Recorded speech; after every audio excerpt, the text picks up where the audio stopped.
जय श्री राधे फ्रेंड्स। राजेश उसके पास आता है, प्यार से उसके चेहरे को अपने हाथ में पकड़ते हुए कहता है, कुछ नहीं चल रहा था, मेरे दिमाग में गोबर भर गया था। राजेश के इस प्यार को महसूस करके वह आंसू जो अब तक पल्लवी की आंखों में थे, वह मोती बनकर उसके गाल से नीचे लुढ़क जाते हैं। राजेश उसके आंसुओं को पोंछते हुए कहता है, प्लीज मान जाओ, अब आपको जाना चाहिए। राजेश, बहुत रात हो गई है, माँ और दादी उठ जाएंगी तो बहुत सारे सवाल पूछेंगी। राजेश का जाने का मन नहीं था, पर फिलहाल और ज्यादा तकलीफ देना नहीं चाहता था वो पल्लवी को, इसलिए एक बार फिर से बच्चों की तरफ जाकर प्यार से उनके सर पर हाथ फेरता है और वापस अपने घर के लिए निकल जाता है।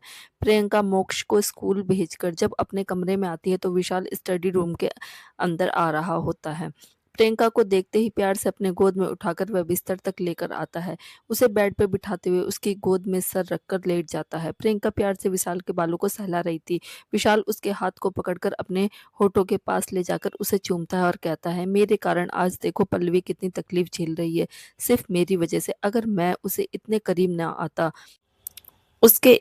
ना आता, शायद राजेश उस पर कभी शक न करता। प्रियंका उसके बालों को सहलाती हुई कहती है, तुमने कुछ जानबूझकर नहीं किया और कुछ गलत नहीं किया, तुम्हारी नीयत साफ थी। यह तो भैया ने गलती की ना, उन्होंने भाभी पर भरोसा नहीं रखा। कुछ देर दोनों खामोश रहते। प्रियंका खामोशी को तोड़ते हुए कहती, एक बात बोलूं विशाल?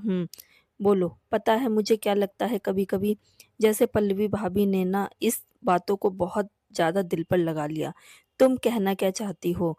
विशाल अपनी गर्दन को थोड़े से उठाकर पूछता है, मेरा मतलब, अगर भैया ने ऐसा कुछ कहा और यह सब सच नहीं था, तो क्या उन्हें एक बार क्लियर नहीं करना चाहिए था? भैया से कहना चाहिए था कि ऐसा कुछ नहीं है, भैया गलत समझ रहे हैं। जब मेरे और विवेक की फोटोज को लेकर इशू बना था, उस टाइम उन्होंने कहा था ना कि दोनों को आपस में मिलकर बात कर लेनी चाहिए, तो फिर पल्लवी भाभी से क्यों बात नहीं की? प्रियंका, हमारी बात अलग थी। मैं तुम पर शक नहीं कर रहा था, मैं तुमसे सिर्फ पूछ रहा था कि तस्वीरें क्या सच हैं? जबकि उसने उन वीडियोस को देखकर, उस वीडियो को देखकर शक करने लगा था। और यह एक दिन की बात नहीं थी, पल्लवी ने खुद कहा ना, उसका मूड काफी वक्त पहले से ही रूड हो रहा था। हाँ, तुम सही कह रहे हो, पर पता नहीं क्यों मेरे मन में कभी कभी आता है कि काश भाभी घर छोड़कर ना जाती और भैया से बात कर लेती, सब कितना अच्छा हो जाता। वहीं पल्लवी के ऑफिस में प्रोजेक्ट मिल गया था। राजेश न्यू प्रोजेक्ट पल्लवी की कंपनी को दे दिया था और उस पर काम चालू था। पल्लवी जहां पर इवेंट होना था उस एरिया में जाकर पूरी तरह से सब चेक करती है। लंच टाइम में पल्लवी अपने खाना खा रही होती है। इस वक्त वह अपने साइट पर थी जहां पर राजेश की कंपनी की तरफ से उसे काम करने के लिए कहा गया था। छोटा सा ब्रेक लेकर वह इस वक्त अपना लंच बॉक्स ओपन करती है और खाने के लिए बैठ जाती है। अभी उसने मुश्किल से दो ही निवाला खाया होगा कि उसके बगल में राजेश आकर बैठ जाता है। राजेश उसके लंच बॉक्स की तरफ देखकर कहता है, तुम्हारे हाथों का खाना खाए हुए बहुत टाइम हो गया। रोटी के डब्बे में से रोटी लेता है और उस सब्जी के साथ अपने मुंह में डाल लेता है। कुछ देर तक आंखें बंद करके उस स्वाद को महसूस करने के बाद वह अपनी आंखें खोलकर सामने पल्लवी को देखता है। उसने अपने मुंह में रखा खाना खत्म किया और फिर पल्लवी की तरफ देखकर कहा, आज कितने सालों बाद तुम्हारे हाथ का खाना खा रहा हूँ। कहते हुए अपनी चेयर से थोड़ा सा उठता है और पल्लवी के गाल पर किस करते हुए कहता है, तुम्हारी ही तरह टेस्टी है, बिल्कुल वैसे ही टेस्टी जैसे पहले थी। पल्लवी गुस्से से वहां से खड़ी होते हुए कहती, राजेश, तुम क्या मेरी लाइफ को मुश्किल कर रहे हो? एक और निवाला तैयार करके उसकी तरफ बढ़ाता है। पल्लवी अपना मुंह नहीं खोलती। राजेश पल्लवी के हाथ को छोड़कर उसकी कमर से उसको पकड़कर उसकी चेयर को अपनी तरफ खींचता है। राजेश धीरे धीरे अपने हाथों को उसके पेट की तरफ बढ़ाने लगता है। पल्लवी अपनी आंखें बंद करती है और थोड़ी देर के बाद अपना मुंह खोल देती है। राजेश अपने हाथों को हिलाना राजेश अपने हाथों को हिलाना बंद करता है। मुश्किल तुम कर रही हो मेरी जान, तुम्हें पता है तुम्हारे बिना कैसे जी रहा हूँ? राजेश ने पल्लवी को इस तरह जकड़ कर पकड़ा हुआ था कि पल्लवी उठ नहीं पा रही थी। राजेश टिफिन के खाने को कभी खुद खाता तो कभी पल्लवी को खिलाता। पूरा खाना खत्म करने के बाद राजेश अपनी उंगलियों में लगे हुए खाने को खाते हुए कहता है, कल थोड़ा सा ज्यादा लेकर आना, आज पेट नहीं भरा मेरा। यह कहकर पल्लवी को छोड़कर चला जाता है। पल्लवी राजेश के जाते ही आंखों को बंद करती है और अपने पेट पर हाथ रखती है जहां अभी राजेश ने पकड़ा हुआ था। पल्लवी ने अपने खाली टिफिन बॉक्स को पैक किया और अपने बैग को वापस बैग में डालकर स्टेज की ओर जल्दी, जहाँ सारे मज़दूर मिलकर स्टेज बनाने का काम कर रहे थे, लाइटिंग का काम कर रहे थे, सब कुछ फाइनल हो जाने के बाद वह एक बार स्टेज पर जाके पूरे इवेंट हॉल को चेक करती है, तभी उसके बगल में आकर राजेश खड़ा हो जाता है। राजेश को देखते ही पल्लवी 2 कदम खिसकने लगती है कि राजेश उसकी कमर को पकड़कर अपने करीब करते हुए कहता है, "तुम वाक़ई टैलेंटेड हो, मानना पड़ेगा, टैलेंट है तुम में।" पल्लवी राजेश की तरफ देखते हुए कहती है, "राजेश अपना हाथ हटाओ।" राजेश पल्लवी की बात को इग्नोर करते हुए कहता है, "मैं क्या सोच रहा था?" पल्लवी बीच में उसे रोकते हुए कहती है, "आप क्या सोचते हो? उससे मुझे कोई मतलब नहीं है राजेश।" और स्टेज से नीचे उतर जाती है। कहते हुए पल्लवी राजेश के हाथ को जोर से झटकती है। वहाँ खड़ी 2 एम्प्लॉय राजेश की तरफ देखने लगती है। राजेश सबकी तरफ घूर कर देखता है, तो सब अपने-अपने काम में लग जाते हैं। यहाँ ओम प्रकाश जी पल्लवी की गैर हाजिरी में घर आए थे। पल्लवी की माँ और दादी उनके लिए चाय बनाकर लेकर आते हैं। ओम प्रकाश जी बताते हैं कि पल्लवी और राजेश दोनों बच्चे जो गलती कर ली है, अब हम बड़ों को उसे ठीक करना होगा। पल्लवी की माँ कहती है, "मैं मानती हूँ राजेश ने गलत किया।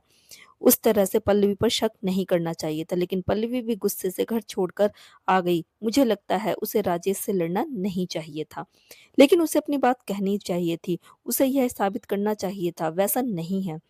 घर छोड़कर नहीं निकलना चाहिए था। जैसा राजेश सोचता है।" पल्लवी की दादी कहती हैं, "अगर सबको ठीक लगे तो मेरे पास एक आइडिया है।" सभी उनकी तरफ देखते हैं और वह अपना आइडिया बताती हैं। ओम प्रकाश जी कहते हैं, "आइडिया तो बहुत अच्छा है। मैं भी कोशिश करूँगा, राजेश तो मान जाएगा, क्योंकि वह खुद पल्लवी को अपनी ज़िंदगी में फिर से वापस चाहता है। अपने बेटों को मैंने इन 5 सालों में तड़पते हुए देखा है।" पल्लवी की माँ ने कहा, "ठीक है, तो फिर हम कल से अपने प्लान को काम करते हैं।" तीनों एक-दूसरे को देखकर मुस्कुराते हैं और ओम प्रकाश जी अपने घर के लिए आते हैं। राजेश को आज फिर से नींद नहीं आ रही थी, तो फिर पल्लवी और बच्चों से मिलने के लिए तैयार हो गया। डोरबेल रिंग बजते ही पल्लवी का दिल धक से रह गया। उसे कहीं न कहीं ये पता था कि ये राजेश होगा। एक तो इतनी रात हो गई, उसके घर कोई आता नहीं था और जिस तरह से राजेश आज बर्ताव कर रहा था, उसे अंदाज़ा हो गया था कि राजेश ही होगा। उसने दरवाज़ा ना खोलने का सोचा और इग्नोर किया, लेकिन राजेश बेल बजाए जा रहा था। पल्लवी ने तंग आकर डोर बेल की स्विच को बंद कर दिया। अब दरवाज़े की डोर बेल तो नहीं बज रही थी, लेकिन अब राजेश ने दरवाज़ा ठोकना शुरू कर दिया था। पल्लवी को ये लग रहा था कि कहीं माँ और दादी ना उठ जाए, तो वह तो पक्का ही दरवाज़ा खोल देंगे और दामाद बाबू करके राजेश को अपने सिर पर बिठा लेंगे। वह इसलिए चाहती थी कि कैसे भी करके उसकी माँ और दादी को यह बात पता ना चले कि राजेश दरवाजे पर खड़ा है। राजेश को रुकता ना देखकर पल्लवी डोर ओपन कर देती है। उसने अंदर आते ही कल की तरह पल्लवी को अपने दोनों हाथों से पकड़कर उसके माथे पर किस किया और अंदर बच्चों के कमरे की तरफ बढ़ गया। अपने दोनों बच्चों के माथे पर प्यार करने के बाद राजेश कुछ देर उनके माथे पर हाथ रखे वहीं बैठा रहा। फिर पलट के पीछे की तरफ दरवाजे की तरफ देखा। आज पल्लवी वहां नहीं आई थी। राजेश बाहर निकलता है। उसने देखा पल्लवी हॉल में सोफे पर बैठी हुई थी। राजेश भी आकर उसके बगल में बैठ जाता है और अपने हाथों को उसके कंधे पर रखने के लिए बढ़ाता है। पल्लवी राजेश के हाथों को झटक देती है। राजेश अब दोबारा ऐसा ना कर ना, सिर्फ पल्लवी की तरफ देखता रह जाता है। पल्लवी चेहरे पर गुस्सा राजेश साफ देख पा रहा था। वह कुछ पल तो कुछ नहीं बोला। दोनों के बीच में पूरी तरह खामोशी रही। जहां राजेश एक विनती भरी नजर से पल्लवी को देख रहा था, वहीं पल्लवी गुस्से से दरवाजे की ओर देख रही थी। राजेश ने अपना हाथ बढ़ाकर पल्लवी के हाथ को पकड़ना चाहा। पल्लवी अपने हाथ को खींचने लगती है। राजेश की पकड़ मजबूत थी। उसने पल्लवी का हाथ नहीं छोड़ा। पल्लवी अभी गुस्से से दरवाजे की ओर देखती हुई बैठी थी। राजेश थोड़ा-सा मुस्कुराकर बोला, "नाराज़ हो तो नाराज़ होना बनता है, पर ऐसा भी क्या गुस्सा कि तुम्हारी बगल में बैठा हूँ और तुम मुझे एक नज़र देख भी नहीं रही?" पल्लवी अभी खामोश थी। राजेश को पल्लवी की ऐसी खामोशी की आदत भी नहीं थी और उसे अब खामोशी पसंद भी नहीं लग थी। हमेशा ही पल्लवी उसके साथ एक बबली गर्ल की तरह रही थी, चाहे वह कॉलेज में हो या फिर शादी के बाद। राजेश थोड़ा कम ही बोलता था, लेकिन पल्लवी हमेशा परेशान किया करती थी और आज पल्लवी उसके सामने खामोश बैठी थी। 5 साल तक मैं तुम लोगों को बहुत ढूँढा, आइडिया नहीं था कि एक छोटे से शहर में जाकर बस जाओगे। अब जब तुम्हें और बच्चों को देख लिया है, एक पल भी अपने घर में रहने का मन नहीं करता। ऐसे ही मन करता है कि काश तुम और बच्चे मेरे साथ रहो। मैं तुम लोगों के पास वापस आऊँ। पल्लवी के चेहरे पर अभी भी गुस्सा था, लेकिन दिल में अभी बहुत गुबार था जो कि एक-एक करके फूटने लगे थे। धीरे-धीरे पल्लवी के होंठ काँपने लगे थे, जैसे कि वो अपने को रोने से रोक रही हो। "प्लीज़ मत रोना, मेरे लिए तो बिल्कुल मत रोना," कहकर उठकर खड़ा हो जाता है राजेश। राजेश ने पलटकर पल्लवी की तरफ देखा। पल्लवी अपनी कोहनी को घुटने के अंदर टिकाए अपने चेहरे को अपने दोनों हाथों में छुपाए बैठी हुई थी। राजेश ने दरवाज़ा खोला और बाहर निकल गया। राजेश के जाने के बाद पल्लवी ने अपने आप को सँभाला और सोने के लिए चली गई। राजेश जो अपने घर पर पहुँचा तो ओम प्रकाश जी गुस्से से घर में यहाँ-वहाँ चक्कर काट रहे थे। राजेश को देखते ही उनका गुस्सा राजेश के ऊपर फूटा और उन्होंने राजेश को खूब खरी-खोटी सुनाई। राजेश ने बताया कि उनको पल्लवी और बच्चों से मिलने का मन कर रहा था, इसलिए वह उनसे मिलने के लिए उनके घर चला गया था। ओम प्रकाश जी गुस्से में कहते हैं, "मुझे ऐसे बेटे के घर में ज़रूरत नहीं है जो दिन-रात कुछ ना देखे, बस बाहर भटकता रहे। अपना सामान उठाओ और निकल जाओ मेरे घर से, जाकर रहो उसी के साथ।" राजेश को अपने पापा का यह बिहेवियर बहुत अजीब लगा, क्योंकि इस तरह से कभी उन्होंने कॉलेज टाइम पर भी उसे नहीं डाँटा था। वो बल्कि कितनी लेट नाइट आया करता था। उसने सीढ़ियों से ऊपर जाते हुए पलटकर देखा तो उसके पापा मुस्कुराते हुए वहाँ पर खड़े थे। अपने पापा की मुस्कुराहट उसे कहीं न कहीं यह बात मानने से मना कर रही थी कि अभी-अभी उसके पापा ने उसे डाँट कर घर से निकल जाने के लिए कहा। राजेश खड़ा अपनी पैंट की पॉकेट में दोनों हाथ को डाले अपने पापा को मुस्कुराते हुए नीचे देख रहा था। अचानक राजेश ओम प्रकाश जी की कही बातें उसके दिमाग में क्लिक हुई। "अपना बिस्तर उठाओ और निकल जाओ और जाकर रहो उसी घर में।" राजेश सीढ़ियों से नीचे दौड़ते हुए भाग कर आया और अपने पापा को गले लगाकर कहता है, "अरे पापा, आप तो ग्रेट हो, क्या आइडिया है, और मैं क्या सोच रहा था कि मैं चला ही जाता हूँ।" ओम प्रकाश जी मुस्कुराकर कहते हैं, "इसलिए तो मैं तेरा बाप हूँ।" राजेश उनको सैल्यूट करते हुए कहता है, "बिल्कुल पापा, मान गए, क्या बात है।" कहते हुए वह अपने घर में कमरे की तरफ भाग जाता है। बस 10 मिनट के अंदर ही अपना सामान पैक करके बाहर निकलता है। ओम प्रकाश जी अपने बेटे को देखकर खुश थे। इतना तो उनका बेटा तब भी खुश नहीं था जिस दिन पल्लवी का रिश्ता लेकर उसके घरवाले आए थे और वह मान गए थे। राजेश अपने पापा के पास जाता है और कहता है, "अब आप आशीर्वाद दीजिए पापा। जब घर आऊँ तो आपकी बहू को साथ लेकर आऊँ।" ओम प्रकाश जी राजेश से कहते हैं, "ऐसा ही होगा राजेश।" राजेश अपना बैग लेकर घर से बाहर निकल कर जाता है। ओम प्रकाश जी अपना ख़्याल रखें। ओम प्रकाश अपने मन में कहते हैं, मेरा ख़्याल तो मेरी बहू ही रखेगी। तू तो तू तो बस अभी निकल। निकलना तो मुझे भी है, लेकिन मैं 2 दिन बाद निकलूँगा। पल्लवी की आँखें अभी जस्ट लगी ही थी कि डोरबेल रिंग फिर से बजती है। उससे उसकी नींद ख़राब हो जाती है। वह घड़ी देखती है, रात के 2:30 बज रहे थे। उसे पता था कि राजेश ही होगा, फिर भी उसका वापस 2:30 बजे आना पल्लवी के मन में गुस्सा भर रहा था। वह गुस्से से उठती है। उसने चेक भी नहीं किया कि दरवाजे पर कौन है और कौन नहीं, और दरवाजे को खोलते ही ज़ोर से चिल्लाते हुए कहती है, "राजेश, आपको समझ है या नहीं?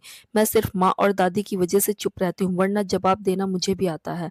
अब तक पल्लवी बोले जा रही थी और जब उसने बोलना बंद किया तब तक उसने देखा राजेश अपना सूटकेस लेकर अंदर आ चुका था और सोफ़े के पास अपना सूटकेस रखकर खुद आराम से बैठकर अपने जूते को खोलकर साइड में रखता है। राजेश पल्लवी को देखकर मुस्कुरा रहा था। पल्लवी हैरानी से राजेश को देखती है और फिर कहती है, "आप यह क्या कर रहे हैं? ये बैग, यह क्या है? इसमें क्या है?" राजेश उदास होते हुए कहता है, "पल्लवी, मेरे पास कोई रहने का ठिकाना नहीं है। पापा ने मुझे घर से निकाल दिया है।" पल्लवी अपनी आँखें सुकेड़ कर राजेश की तरफ देखती ही रह जाती है। राजेश आप राजेश प्रकाश हो, आपके पास रहने का ठिकाना नहीं है? राजेश, झूठ भी ऐसा बोलिए जो इंसान को भरोसा हो जाए। इस पर राजेश मुस्कुराकर कहता है, "तुम तो जानती हो ना, मैं हमेशा पापा के साथ ही रहा हूँ, इसलिए मैंने कभी सेकंड हाउस के लिए कभी सोचा ही नहीं था। तो मेरे पास दूसरा घर है ही नहीं।" पल्लवी अपनी आँखें सुकेड़ती है और घूर कर राजेश की तरफ देखती है। पल्लवी हमेशा ही राजेश को इन्वेस्ट करने के लिए कहती थी। राजेश कहता था इन्वेस्टमेंट के लिए उसके पास दूसरे ऑप्शन है। वह घर कभी नहीं खरीदेगा, क्योंकि उसे अपने पापा के साथ इसी घर में रहना है, क्योंकि इस घर में उसकी मम्मी की बहुत सारी यादें जुड़ी हुई। वह इस घर को कभी नहीं छोड़ेगा और इसलिए दूसरा घर लेना उसके दिमाग में कभी आया ही नहीं था। "आप किसी होटल में रह सकते हो," पल्लवी ने तुरंत कहा। राजेश अब यह सोच रहा था कि अब वह पल्लवी को क्या जवाब दे। उसे तुरंत आइडिया आया, "पापा ने मुझे मेरे कार्ड सब ब्लॉक कर दिए हैं। यह बात विश्वास करने के लायक नहीं कि राजेश प्रकाश के पास इतने पैसे ना हो कि वह होटल में रह सके।" राजेश अपना मोबाइल आगे करते हुए कहता है, "मेरे ऑनलाइन ट्रांजैक्शन के सारे ऐप्स बंद हैं, क्योंकि पापा ने मेरे अकाउंट्स को ब्लॉक कर दिया है।" पल्लवी फिर वहीं सोफे के दूसरी चेयर पर बैठकर अपने दोनों हाथ को उठाकर कहती है, मेरे पास आप क्यों आए हो? कहीं और जाइए। अपने चेहरे पर बेबसी लाकर राजेश कहता है, यार घर की बात है। मैं बाहर जाऊँगा तो लोग 10 तरीके के सवाल पूछेंगे और घर की बदनामी होगी। तुम्हारे साथ रहूँगा तो तुम थोड़ी ना पापा की या मेरी बदनामी करोगी। पर पल्लवी इरिटेट होकर कहती है, लेकिन राजेश आप यहाँ नहीं रह सकते। आपके यहाँ से आपको यहाँ से जाना ही होगा। राजेश कहता है, पल्लवी ऐसा मत बोलो, मैं कहाँ जाऊँगा? मेरे पास तो 10 रुपए भी नहीं है जिससे मैं कहीं एक वक़्त का खाना खा सकूँ। रहना और सर्वाइव करना तो बहुत दूर की बात है। तुम्हें भरोसा नहीं होता ना मेरी बात पर, तुम पापा से फ़ोन करके बात कर लो, पापा तुम्हें बताएँगे। उन्होंने सच में मुझे घर से और जायदाद से बेदखल कर दिया। पल्लवी राजेश के हाथ से उसका फ़ोन लेती है और ओम प्रकाश जी का नंबर डायल करती है। पल्लवी को हैरानी हुई कि आज भी राजेश के मोबाइल का पासवर्ड पल्लवी का बर्थडे था। उसने ओम प्रकाश जी से पूछा कि क्या हुआ? राजेश इस वक़्त यहाँ पर क्यों आया है? ओम प्रकाश जी कहते हैं, वह नालायक जहाँ जाना चाहे जा सकता है। मुझे उसके जैसे बेटे की कोई ज़रूरत नहीं है। पल्लवी कहती, क्या हुआ पापा, आप इतने गुस्से में क्यों हो? ओम प्रकाश जी कहते हैं, मैं थक गया हूँ राजेश से। अब मैं उसे अपने घर में नहीं रहने दे सकता और ना ही अपना बिज़नेस सँभालने दे सकता हूँ। अब मैं अपनी बिज़नेस अब मैं अपना बिज़नेस दान में दे दूँगा, लेकिन उस राजेश को तो बिल्कुल नहीं दूँगा। पापा बात क्या है बताएँगे? एक बात तो तब मैं बताऊँ? इस राजेश से आज से नहीं पिछले 5 सालों से थक गया हूँ। आज मेरे बर्दाश्त से बाहर हो गया। एक तो उसने तुम्हारे साथ जो किया वह बहुत बड़ी गलती थी, उसे ऐसा नहीं करना चाहिए था। वह नालायक समझता क्या है अपने आप को? पल्लवी ओम प्रकाश जी को समझाते हुए कहती है, पापा गलती तो इंसान से ही हो जाती है ना, राजेश ने भी गलती कर दी, आप माफ़ कर दीजिए ना उन्हें और बुला लीजिए वापस अपने घर में। ओम प्रकाश जी बोले, तो क्या तुमने उसे माफ़ कर दिया? पल्लवी चुप हो जाती है। ओम प्रकाश जी कहते हैं, जब तुम उसे माफ़ नहीं कर पा रही हो तो मैं कैसे माफ़ कर दूँ उसे? और एक बात तो तब बोलूँ, तुम नहीं थे, 5 सालों तक परेशान कर दिया उसने मुझे। पल्लवी, पल्लवी, पल्लवी करके शराब पी के घर आ जाया करता था। 1 घंटे तक टेबल पर बिठाकर मुझे बार-बार पल्लवी, पल्लवी करके बोलता रहता था। कभी-कभी तो हमारे उस सोसाइटी गार्ड को पल्लवी समझकर गले लगा चुका है, वह नालायक।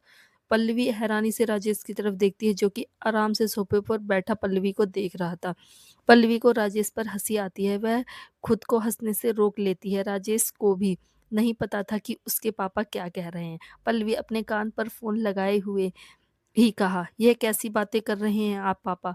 बेटा मैं क्या ही बताऊँ उस लड़के की हरकतें, तुम्हें कल पूरी रात के लिए गायब था। मैं पूछ-पूछ कर थक गया कहाँ गया था, एक बार भी नहीं बताया कि कहाँ जाकर आया है और आज मैंने उसे यह कहकर वार्निंग देकर रखी थी कि अगर आज टाइम पर नहीं आया तो घर से निकाल दूँगा। आज भी वह घर से बाहर गया था, पता नहीं कहाँ गया था, क्या कर रहा था, इसलिए मैंने कहा कि मेरे घर से निकल जा, अब यहाँ से तेरा कोई भी लेना-देना नहीं है। तुम्हारे घर आया है क्या?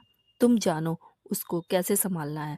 अब मैं उस नालायक का बाप नहीं लगता, कहकर फ़ोन काट देते हैं। ओम प्रकाश जी यूँ तो उसे डाँट रहे थे लेकिन उनके चेहरे पर एक बड़ी-सी मुस्कुराहट थी। पल्लवी उस फ़ोन को देखती है जिसमें से भी टिंग-टिंग की आवाज़ आ रही थी और फिर सामने राजेश को देखती है जो आराम से अपना घर समझकर सोफ़े पे पसरा हुआ था। पल्लवी फ़ोन राजेश की तरफ बढ़ाते हुए कहती है, राजेश आपके इतने सारे दोस्त हैं, आप उनमें से किसी की मदद ले सकते हो, प्रियंका की मदद ले सकते हो। राजेश पल्लवी को चुप कराते हुए कहता है, नहीं पल्लवी, मैं अभी यहीं रहूँगा। तुमसे कुछ नहीं माँग रहा, ना तुमसे कुछ कहूँगा, ना तुम्हें परेशान करूँगा। मैं इस घर में ही रहूँगा। प्लीज़ जो भी काम होगा मैं कर दूँगा, मदद कर दूँगा तुम्हारी। उसके बदले मुझे इस घर में रहने दो। पल्लवी हैरान होते हुए कहती है, घर का काम कर दूँगा मतलब? राजेश कहता है, मुझे पापा ने ऑफिस आने से मना किया है तो मैं ऑफिस भी नहीं जा सकता। तो मैं करूँगा क्या? कहीं और नौकरी करूँगा तो लोग हँसेंगे। ओम प्रकाश जी का बेटा अपना बिज़नेस और जायदाद छोड़कर दूसरों के यहाँ नौकरी कर रहा है। इससे अच्छा मैं तुम्हारे यहाँ नौकर का काम कर लूँगा। तुम्हारे बर्तन, कपड़ा, झाड़ू, पोछा जो भी काम होता है मैं सब कर दूँगा। बदले में अपना बैग लेकर एक कमरे की ओर बढ़ने लगता है। मैं तुम मुझे बस रहने दो। रहने के लिए जगह दे दो और 2 वक़्त का खाना दे दो। कहते हुए पल्लवी दौड़ते हुए जाती है। उसके सामने अपने दोनों हाथ फैलाकर राजेश को रोकते हुए कहती है, "कहाँ जा रहे हो आप?" राजेश कहता है, "कमरे में सामान रखकर आता हूँ, रात हो गई है, सोना भी तो है ना, सुबह काम पर लग जाऊँगा।" पल्लवी चिढ़ते हुए कहती है, "यह मेरा कमरा है राजेश।" राजेश पल्लवी को देखकर कहता है, "हाँ तो क्या हुआ? मैं कोने में पड़ा रहूँगा, मैं तुम्हें कौन-सा परेशान करूँगा?" पल्लवी गुस्से से राजेश की तरफ देखती है। राजेश पल्लवी को अपने हाथ से साइड करता है और कमरे में घुस जाता है। राजेश सोच रहा था कि पल्लवी कमरे में आएगी, पर पल्लवी कमरे में नहीं आई। लगभग आधे घंटे बाद जब राजेश बाहर आता है तो देखता पल्लवी सोफे पर सोई हुई थी। राजेश मुस्कुराकर कहता है, चलो ठीक है, आज यहाँ सो जाओ। कब तक यहाँ पर सो सकती हो तुम? सोफा काफी छोटा था पर पैर मोड़कर पल्लवी जैसे तैसे उस सोफे पर अपने आप को एडजस्ट की हुई थी। राजेश भी जाकर आराम से पल्लवी के बेडरूम में जाता है और आज कितने दिनों बाद उसे पल्लवी की खुशबू का एहसास बिस्तर पर हो रहा था। बिस्तर पर उसे पल्लवी की खुशबू महसूस हो रही थी। जाने राजेश को कितना सुकून मिला होगा कि अपने आप को उसकी आंखें बंद हो गई और एक गहरी नींद में आ गया।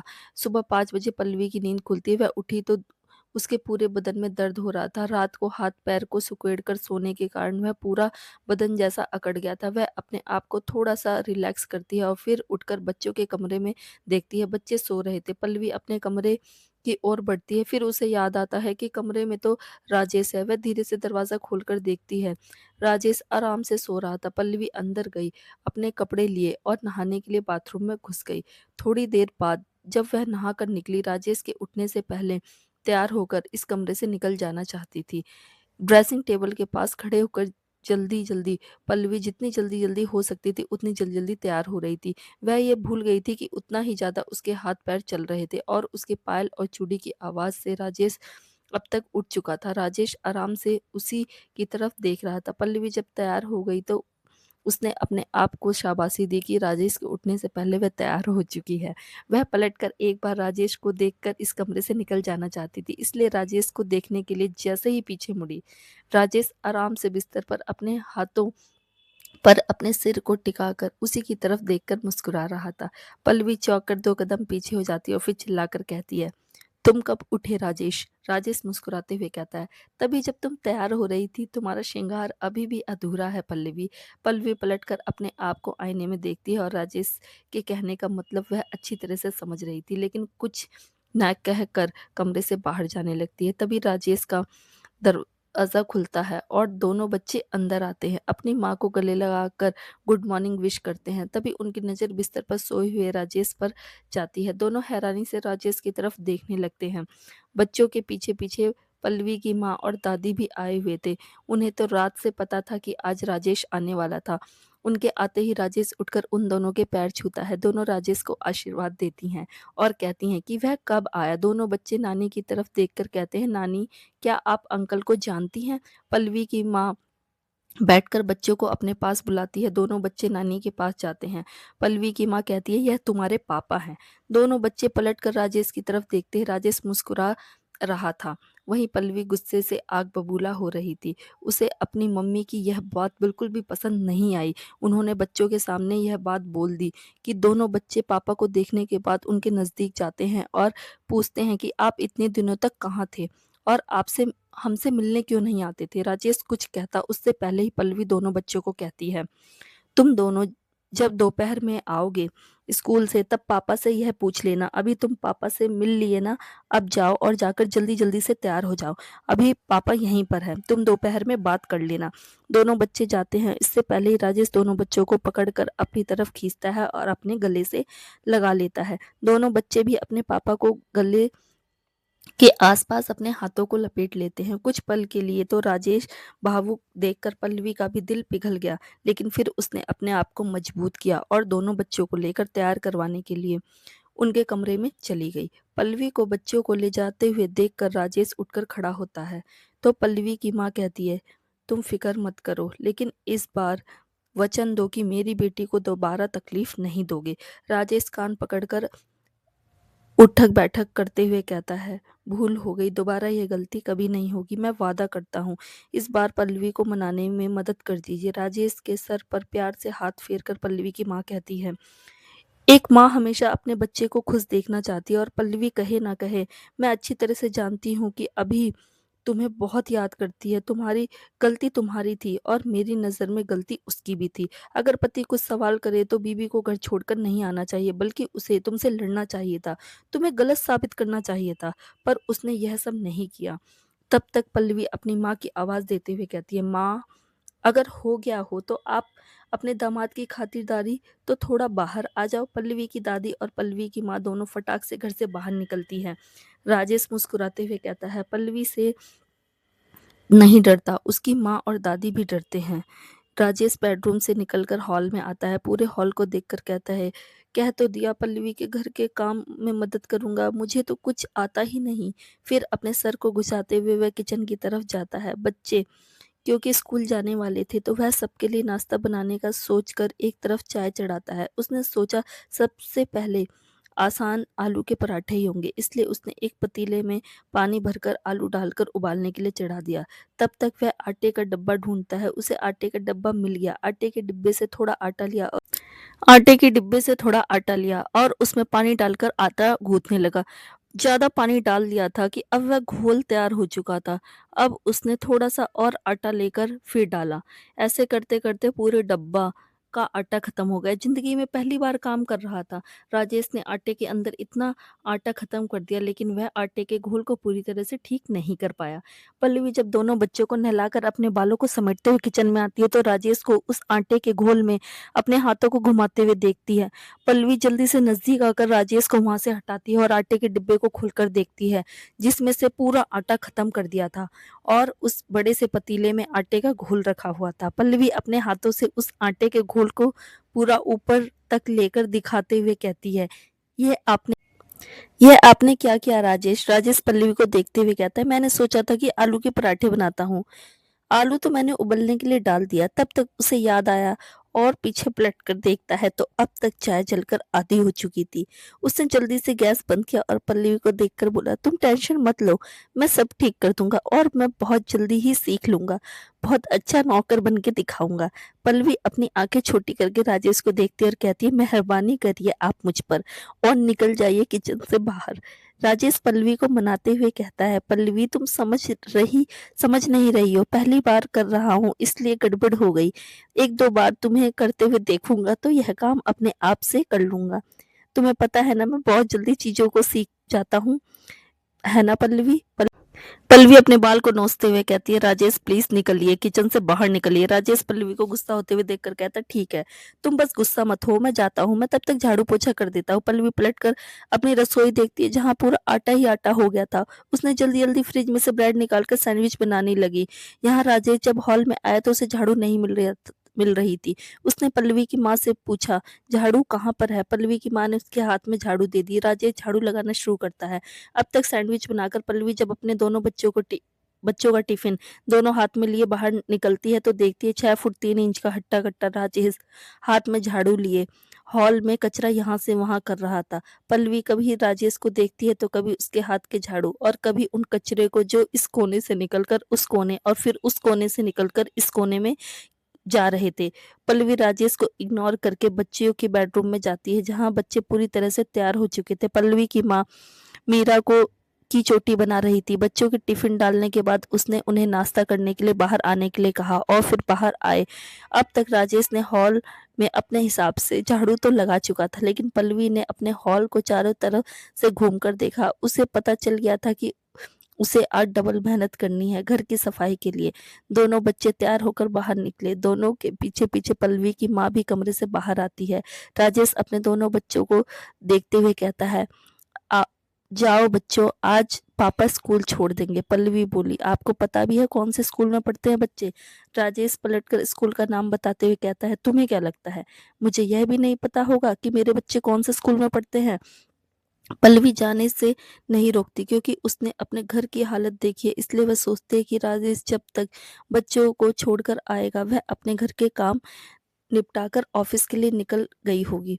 अगर वह बच्चों को छोड़ने के लिए जाती तो उसका 1 घंटा बर्बाद हो जाता उसमें। राजेश के जाते ही पल्लवी घर की सफाई करती है, खाना बनाकर तैयार होकर ऑफिस के लिए निकल जाती है। राजेश जब बच्चों को छोड़कर घर आया तो पल्लवी घर पर नहीं थी। राजेश अपनी सासू माँ से कहता है, मम्मी मेरी तो एक दिन में ही झाड़ू लगाकर हालत खराब हो गई, आप लोग कैसे कर लेते हो यह सब? पल्लवी की माँ मुस्कुराते हुए बोली, बेटा आज पहला दिन है ना, धीरे धीरे तुम्हें आदत हो जाएगी। राजेश उनके कदमों में झुककर नमस्कार करते हुए कहता है, आपकी बेटी कब तक मानेगी, जरा बताएंगी आप? पल्लवी की माँ हंस देती है और कहती है, अब बेटा भूल तो तुमसे ही हुई है ना।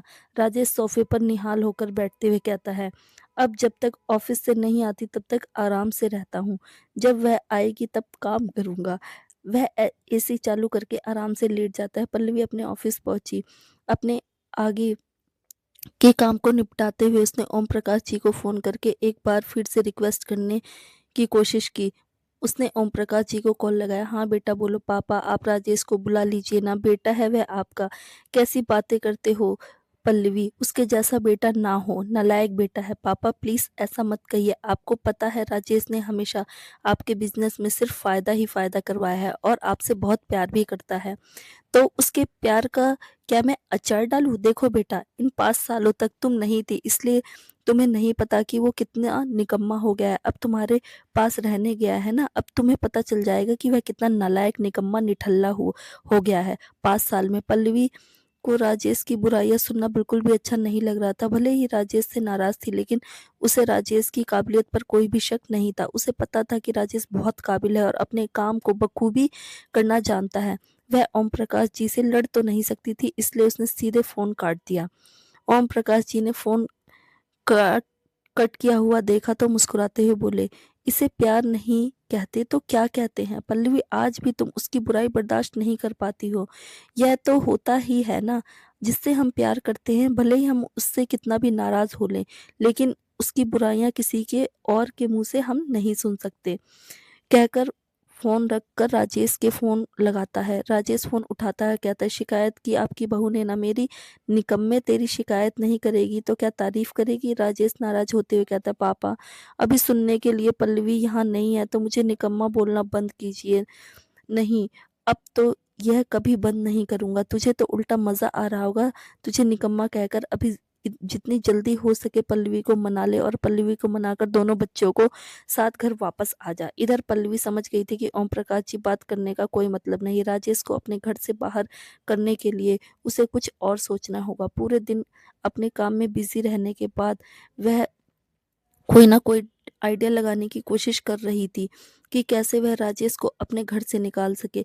फिर उसने सोचा क्यों ना राजेश से इतना काम कराए कि राजेश थककर खुद ही घर छोड़कर चला जाए। उसे यह आइडिया बहुत अच्छा लगा। उसने सोचा राजेश को इतना काम देगी कि राजेश खुद ही घर छोड़कर चला जाएगा। पल्लवी यह बात भूल गई थी कि राजेश काम करने के लिए उसके यहाँ नहीं आया था। वह तो इसलिए आया था कि पल्लवी को मनाकर अपने साथ वापस लेकर जाए। शाम को वह घर आई तो आज थोड़ी अलग से मूड में थी। उसने अंदर आते ही अपने घर को देखा और फिर राजेश को आवाज दिया, राजेश राजेश कहाँ हैं आप? राजेश बेडरूम से बाहर आया। उसने इस वक्त ब्लैक कलर का शॉर्ट पैंट और ब्लैक कलर की ही टी शर्ट पहना हुआ था। पल्लवी ने राजेश को ऊपर से नीचे तक घूरा और फिर कहा, आप अब कहाँ सो रहे हैं? घर का काम खत्म किया? राजेश पल्लवी की बात सुनकर हैरान था। वह तो यह सोच रहा था कि पल्लवी से काम करने से रोकेगी, पर यहाँ तो पल्लवी पूछ रही है कि क्या उसने घर का काम किया। उसने घर में चारों तरफ नजर दौड़ाई, उसे कोई काम नजर नहीं आया। उसने कहा, पल्लवी सारा काम हो चुका है। अच्छा। पल्लवी ने किचन की तरफ नजर घुमाया और कहा, शाम को चाय बनी थी क्या? राजेश खुशी से हाँ में सर हिलाते हुए कहता है, बिल्कुल। अच्छा तो बर्तन अभी भी सिंक में पड़े हुए हैं, जाकर धो दीजिए। और हाँ, बर्तन धोने से पहले मेरे लिए चाय बनाकर ले आइए। चाय के साथ 2-4 बिस्किट हो तो वो भी दे दीजिएगा, थोड़ा मजा आ जाएगा। कहकर वह आराम से महारानियों की तरह सोफे पर बैठ गई। फिर 2 पल के बाद उठते हुए कहती है, मैं फ्रेश होकर आती हूँ, आप चाय बनाकर रख दीजिएगा। राजेश हैरानी से पल्लवी की माँ की तरफ देखकर रिक्वेस्ट करते हुए कहता है, मम्मी जी चाय कैसे बनाते हैं? पल्लवी की माँ राजेश के साथ किचन में जाती है और दूध के अंदर सब कुछ डालकर किचन से बाहर निकल आती है। उन्होंने राजेश को समझा दिया था कि जब उबाल आ जाए तो कितने दिन थोड़ी देर उबाल के बाद उसे छान कर ले आए। पल्लवी जब 10 मिनट बाद अपने कमरे से बाहर आई तो देखती है राजेश इस वक्त किचन में था।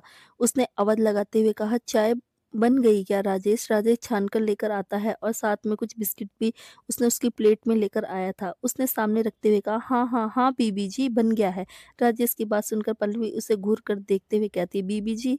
हाँ, मैंने फिल्म में देखा है, सब लोग ऐसे काम करते हैं तो मैडम को बीबी जी बोलते हैं। पल्लवी अपनी आंखों को रोल करते हुए राजेश की बात को इग्नोर करती है और चाय उठाकर एक घुट पीती है। चाय ठीक ठाक ही बनी थी। पल्लवी को भरोसा नहीं हुआ था कि राजेश चाय भी बना सकता है। उसने राजेश से कहा कि चाय आपने बनाई है? राजेश पहले तो हड़बड़ाया, फिर बात को संभालते हुए बोला, हाँ हाँ बिल्कुल, और कौन बनाएगा? तुम भी नहीं थी, मम्मी जी भी अपने कमरे में आराम कर रही हैं।